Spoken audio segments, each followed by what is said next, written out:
ये कार्यक्रम इसलिए कर रहे हैं कि पुलिस शिवराज जी का कसम नहीं खाती, भारतीय संविधान का कसम खाती है। और भारतीय संविधान हमको इस बात का इजाजत देता है कि बेबाकी से हम अपनी बात कह सकें, और उनके ऊपर संविधान का ये प्रावधान है, ये जिम्मेदारी है, ये दायित्व है कि ये उस बातचीत को शांतिपूर्वक कंडक्ट करवा रहे हैं। इसीलिए ये बार बार कोशिश करते हैं कि संविधान को बदल दिया जाए। अगर संविधान बदल दिया जाएगा और शाह जी का कहा हुआ ही कानून होगा तो ध्रुव सक्सेना को मध्य प्रदेश पुलिस पकड़ करके जेल में नहीं डालती। ध्रुव सक्सेना को मध्य प्रदेश की पुलिस ने पकड़ करके इसीलिए जेल में डाला क्योंकि वो कानून से बंधे हुए हैं, और उनके ऊपर आरोप है कि उन्होंने पाकिस्तान के लिए जासूसी की। कोई नई बात नहीं है, यही करते रहे हैं ये। पहले ये अंग्रेजों की जासूसी करते थे, आजकल पाकिस्तान की जासूसी कर रहे हैं। और बहुत ही चालाकी से इन्होंने हमारे प्रतीकों, निशानों, चिन्हों, संस्कृति, इतिहास, विरासत को कब्जाने की कोशिश की है।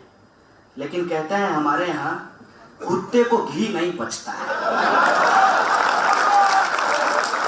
कहते हैं कि कुत्ते को अगर घी की रोटी खिला दीजिए तो उसका सारा बाल निकल जाता है और उसका असली रंग, चमड़े का असली रंग सामने आ जाता है। सत्ता में आए हैं, बैठे हैं, अपना चाल चरित्र दिखा रहे हैं। ये कह रहे हैं कि इस देश के कुछ लोग ऐसे हैं जो देश को तोड़ना चाहते हैं। आइए आपसे बहस करते हैं कि कौन देश को तोड़ना चाहता है। भारत का संविधान, उसकी प्रस्तावना और उसका प्रथम वाक्य क्या कहता है? सबको याद होगा, हो सकता है कि इनको ना याद हो। प्रथम वाक्य है अंग्रेजी में we the people of India और हिंदी में हम भारत के लोग। कहां संविधान कहता है कि हम हिंदू राष्ट्र बनाएंगे? संविधान कहता है? संविधान एक बार भी बोल रहा है कि इस देश के मुसलमानों को डरा करके, भीड़ द्वारा उसकी हत्या करवा करके इसी देश में उसको दोयम दर्जे का नागरिक बना करके रखा जाए और हिंदू राष्ट्र की स्थापना की जाए? संविधान कहता है क्या? कौन देश को तोड़ रहा है?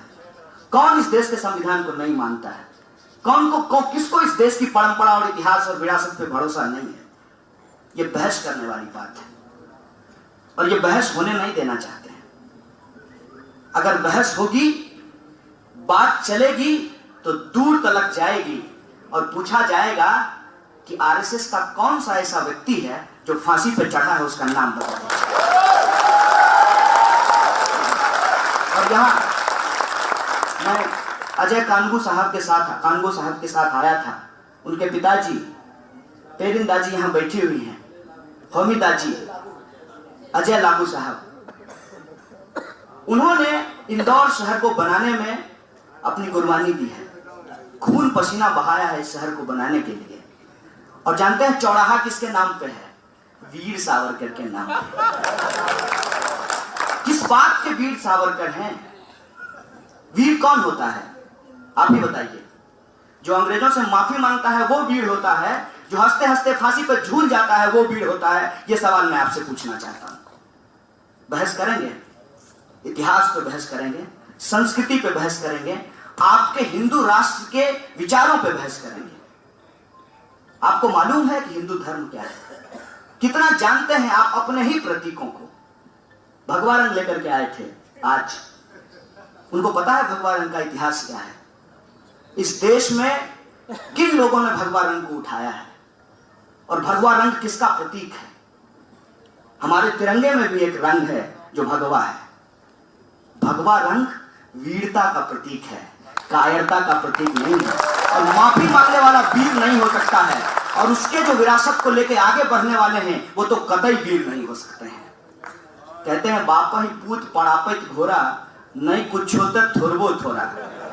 जिसके पुरखे ही वीर नहीं हो उनके बच्चे क्या वीर होंगे? है हिम्मत, है हिम्मत, है साहस, करोगे बहस? कहां बहस करना चाहते हो? तुम्हारे विचारों पर बहस करना चाहते हैं, सवाल पूछना चाहते हैं तुमसे, दोगे हमारे सवालों का जवाब? क्या जानते हो तुम हिंदू धर्म को? भगवा रंग इस देश में संत तुकाराम की परंपरा का रंग है, और ये इंदौर है जिसको मिनी हिंदुस्तान कहा जाता है। मराठों का राज रहा है यहाँ पे। संभाजी महाराज का रंग भगवा था, शिवाजी महाराज का रंग भगवा था। और उस भगवे रंग को अगर आप दूसरे धर्मों में भी ढूंढेंगे तो सत्य और अहिंसा का प्रतीक बुद्धिज्म का रंग भगवा है, जिसमें साफ साफ कहा गया है कि हिंसा के लिए कोई जगह नहीं है। वैष्णवों का रंग भगवा है। और वैष्णव के बारे में क्या कहते हैं? वैष्णव जनते तेने कहिए पीड़ पड़ाई जाने रहे।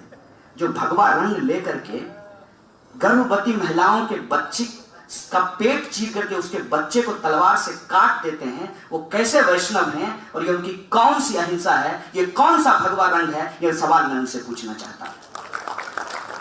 आपने इस देश के इतिहास को, इसकी विरासत को, इसकी संस्कृति को ना सिर्फ इस देश में बल्कि पूरी दुनिया में बदनाम किया है। आज लोग हमसे पूछते हैं कि क्या हो गया है हिंदुस्तान को। मैं जेएनयू का विद्यार्थी हूं। 147 देश के विद्यार्थी हमारे यहां पढ़ते हैं। इनके लिए वो देशद्रोही है, लेकिन भारत के राष्ट्रपति ने उसको बेस्ट यूनिवर्सिटी का अवार्ड दिया है इस साल का।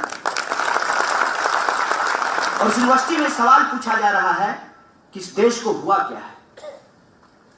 पूरी दुनिया में गाय घास खाती है, यहां गाय के नाम पे लोग इंसान खा रहे हैं।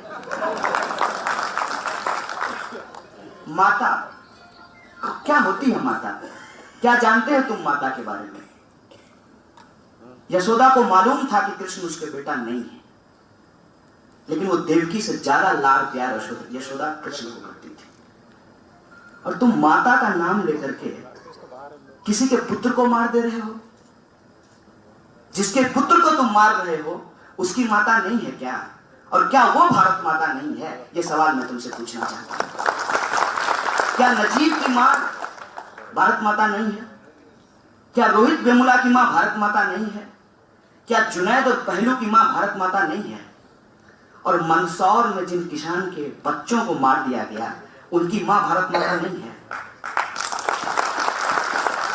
ये हिंसा प्रतीकों के नाम पे, भगवा रंग के नाम पे, गाय के नाम पे, हिंदू धर्म के नाम पे, क्या जानते हो हिंदू धर्म के बारे में तुम? हिंदू धर्म में जिस व्यक्ति का नाम लेते हो तुम, राम का, तुमने ठीक से राम को भी नहीं पढ़ा है। तुम राजपाट के लिए कुछ भी कुकर्म करने को तैयार हो। और भगवान राम ने अपने भाई के लिए, सौतेले भाई के लिए राजपाट छोड़ करके 14 साल के वनवास में चले गए। राजपाट हासिल करने के लिए राम का नाम लेना, ये राम को बदनाम करने वाली बात है। और ये राम के हैं भी नहीं। जो राथू राम के होंगे वो राम के क्या होंगे? जो नाथू राम के होंगे वो भगवान राम के हो ही नहीं सकते। और इसीलिए आज जब इनको अपना इतिहास, अपनी पोल पट्टी खुलती हुई दिख रही है तो ये राष्ट्र का नाम लेने लगे हैं और ये देशभक्ति की बात करने लगे हैं। मैं इनको एक बात कहना चाहता हूं कि सुन लो, भक्ति तो हम भगवान की करते हैं, भक्ति माँ बाप की करते हैं, भक्ति जो हमको ज्ञान देते हैं उस ज्ञान दाता की करते हैं, और भक्ति जो हमारे लिए अनाज पैदा करते हैं उस अन्नदाता को करते हैं, भक्ति हमको जो कन्या देती है उस कन्यादाता को करते हैं। यह भक्ति की परंपरा है। तुम किसकी भक्ति कर रहे हो? मोदी जी की? कौन से अवतार हैं? कौन से अवतार हैं और क्यों उनकी भक्ति कर रहे हो?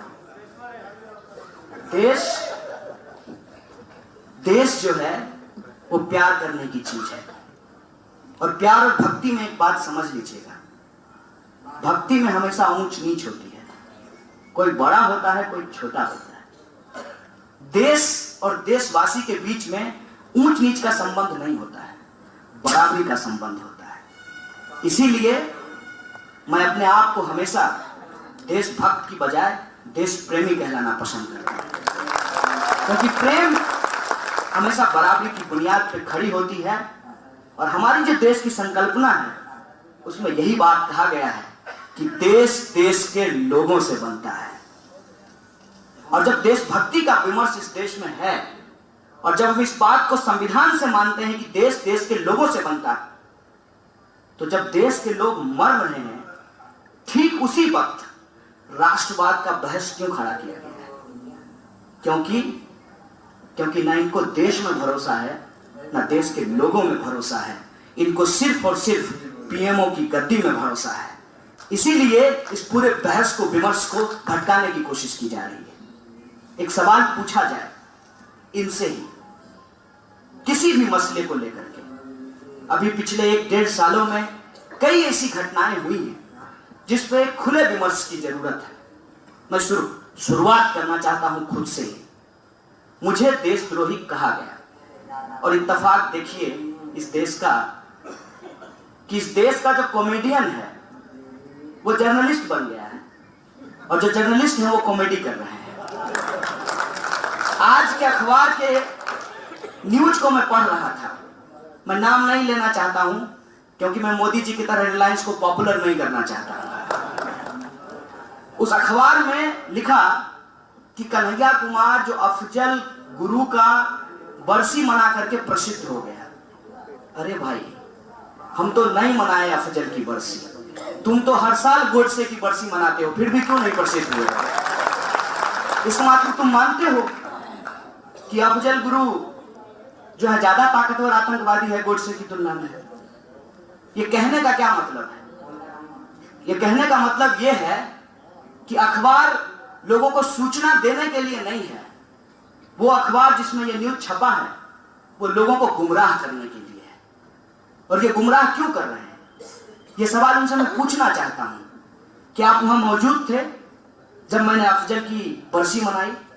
और अगर आप मौजूद थे वहां, वो पत्रकार साहब, तो उसी वक्त मुझे पकड़ करके पुलिस को क्यों नहीं हवाले किया? और पुलिस तो पकड़ करके ले गई गृह मंत्री जी के ट्वीट करने के बाद। आजकल देश तो ट्विटर से ही बदल रहा है ना।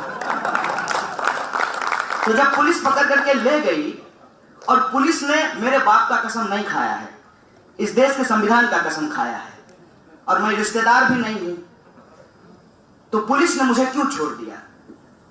कोर्ट ने ऐसे तो जमानत नहीं दी होगी।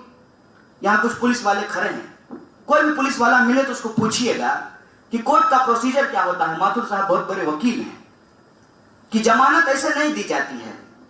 पुलिस से पूछा जाता है कि इस व्यक्ति के खिलाफ क्या चार्जेज हैं, फिर सबूत मांगा जाता है, और पुलिस जब सबूत नहीं देती है तब जमानत दिया जाता है। और एक बात और जान लीजिए, मुझे जिस एक्ट में बंद किया गया है, जिस प्रोविजन में, वो नॉन बेलेबल है, गैर जमानती है, जिसमें जमानत नहीं दिया जाता है। अब बताइए, हम जमानत लेकर के रोज मोदी जी का मुंह चिढ़ा रहे हैं। अगर इनके पास सबूत होता कि मुझे वापस जेल में नहीं